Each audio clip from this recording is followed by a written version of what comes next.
flood warning in effect until 2 a.m. Sunday. Replaces flash flood warning. 1. Flooding caused by excessive rainfall is expected. Where? A portion of central Ohio, including the following county: Fayette, Ohio. When? Until 2 a.m. Impacts: flooding of rivers, creeks, streams, and other low-lying and flood-prone locations is imminent or occurring. Additional details: at 10:53 p.m. Although heavy rain has ended, aerial flooding is still ongoing from the recent heavy rainfall. It will take some time for waters to recede. Some locations that may experience flooding include Washington Courthouse. Turn around. Don't drown when encountering flooded roads.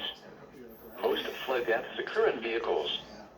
To report flooding, go to our website at weather.gov/ILN and submit your report via social media when you can do so safely.